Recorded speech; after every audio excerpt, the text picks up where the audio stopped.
حالتون خوب باشه. فرشید سهراب هستم، نوازنده و مدرس ساز سنتور. در این ویدیو قصد داریم قطعه 28 از کتاب شیوه سنتور نوازی استاد پشنگ کامکار به اسم ترانه کرمانشاهی رو با هم دیگه یاد بگیریم. قبل از هر چیز ممنون میشم که کانال یوتیوب من رو سابسکرایب کنید، این پست رو لایک کنید، نظراتتون رو کامنت کنید و این پست رو با دوستاتون به اشتراک بذارید. ممنون که تا آخر ویدیو با من هستید. بریم که یه ویدیو خوب داشته باشیم. خب قطعه 28 رو می‌خوایم با هم دیگه کار کنیم. بچه‌ها یادتون باشه ما یه فعالیتی رو چند هفته از شروع کردیم. شما اگه دوست دارید آهنگ خاصی رو یاد بگیرید یا قطعه‌ای از همین کتاب یا قطعه‌ای از کتاب‌های دیگه دوست دارید آموزشش رو زودتر بذاریم، لطفاً برای من کامنت کنید و من در طول هفته آموزشش رو براتون آپلود می‌کنم. خب این قطعه شماره 28 خیلی قطعه ساده‌ای هست. فکر کنم خیلی زود یادش می‌گیرید. فقط یک نکته جدید داره و اون علامت نوت‌های نقطه داره، کشش نوت‌های نقطه دار. در مورد نوت‌های نقطه دار قبلا توی 6 دیگه کوچولو بهش اشاره کردیم، ولی اینجا کامل براتون توضیح میدم که به چه شکل اجرا میشه. خب میخوایم کشش نوت چنگ نقطه دار در متر ساده رو با هم دیگه یاد بگیریم. وقتی که نقطه کنار یه نوت قرار میگیره، نصف ارزش اون نوت به خودش اضافه میشه، یعنی ارزش نوت 1.5 برابر میشه. به عنوان مثال اگر من یه نوت سفید داشته باشم که کنارش نقطه قرار بگیره، خب ما میدونیم کشش نوت سفید 2 ضرب هست. به خاطر نقطه‌ای که کنارش قرار گرفته نصف ارزش این نوت به خودش اضافه میشه. در واقع ارزش نوت سفید نقطه دار معادل یه نوت سفید و یه نوت سیاهه، یعنی 2 شماره به اضافه 1 شماره میشه 3 شماره.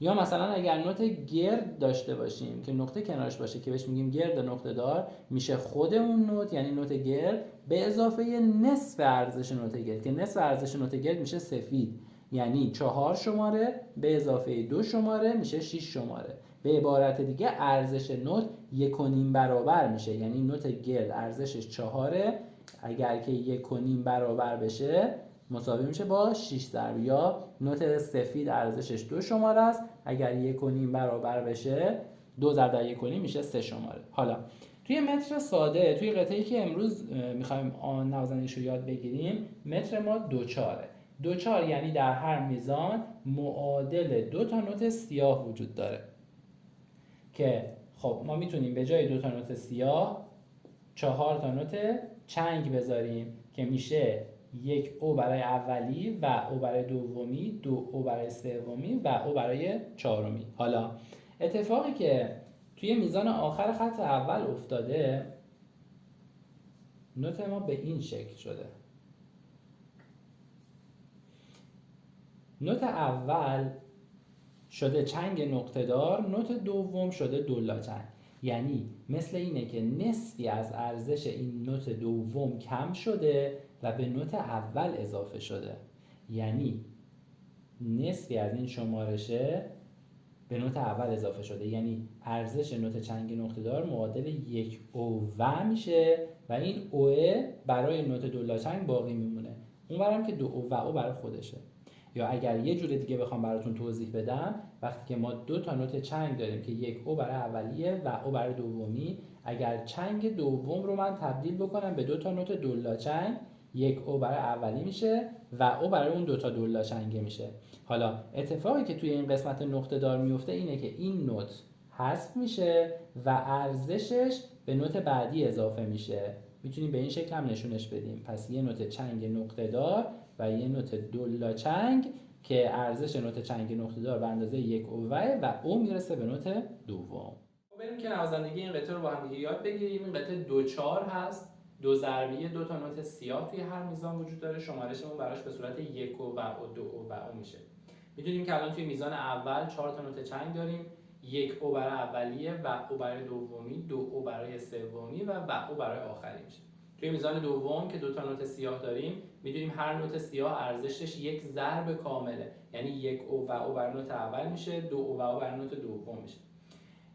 نکته که یه ذره جدید هست و خب الان در موردش توضیح دادیم، میزان آخر خط اول نوت چنگ نقطه دار و دولا چنگ داریم.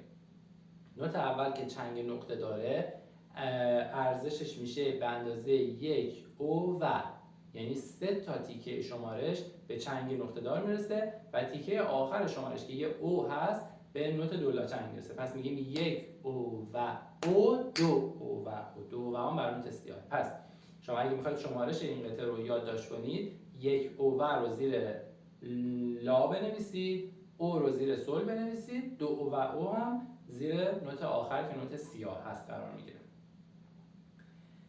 یه نکته دیگه هم بهتون بگم، توی میزان دوم 2 تا نوت جفت داریم که این جفتا بالای سر هم، روی سر هم دیگه قرار گرفتن، روبروی هم نیستن.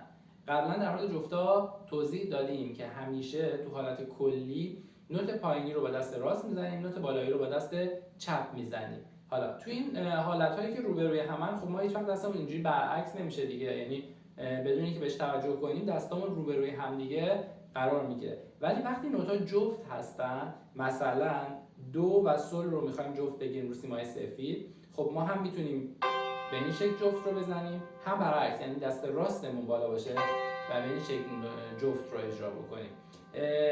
اگر که هیچ علامتی برامون مشخص نکرده باشه، توی حالت کلی دست راست تو نوت پایین رو میزنه. یعنی مثلا توی این مثالی که من زدم که سل و دو بود، دست راست نوت سل رو اجرا میکنه، دست چپ نوت دو رو اجرا میکنه تو حالت کلی. ولی اینجا توی این میزان دوم اومده بهش راست و چپ داره میگه بالایی رو با دست راست بزن، پایینی رو با دست چپ بزن. پس یادمون باشه که دست راست باید بالا قرار بگیره. جمله بندی این قطعه اینجوریه که هر دو میزان رو به صورت یک جمله در نظر میگیریم. پس الان که ما میخوایم با هم دیگه پیش بریم، دو میزان نوت‌ها رو میخونیم و اجرا میکنیم. خب دو میزان اول نوتامون هست لا، سی، دو، دو.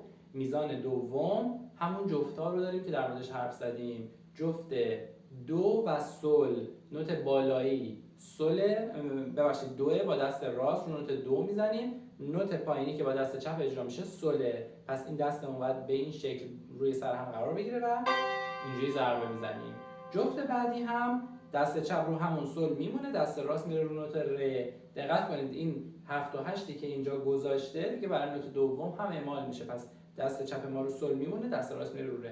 پس شد لا، سی، دو، دو، جفت دو و سل، جفت ر و سل. پس میشه لا، سی، دو، دو، دو، ر. با شمارش اگه بخوایم بزنیم میشه 1 و او، 2 و او، 1 و او، 2 و او. میریم سراغ دو میزان بعد که یه عبارت دیگه است که بعد در کل خط اول یک جمله کامل میشه. خب میزان سوم و چهارم نوتامون هست دو، سی، لا، سی. پس میشه دو، سی، لا، سی.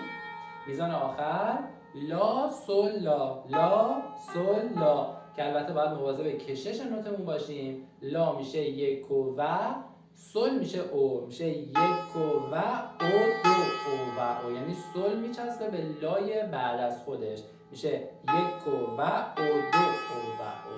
پس این دو میزان آخر خط اول میشه 1 و او، 2 و او، 1 و او، 2 و. از خط اول اگه بخوایم کلی اجرا بکنیم میشه 1 و او، 2 و او، 1 و او، 2 و او، 1 و او، 2 و او، 1 و او، 2 و او.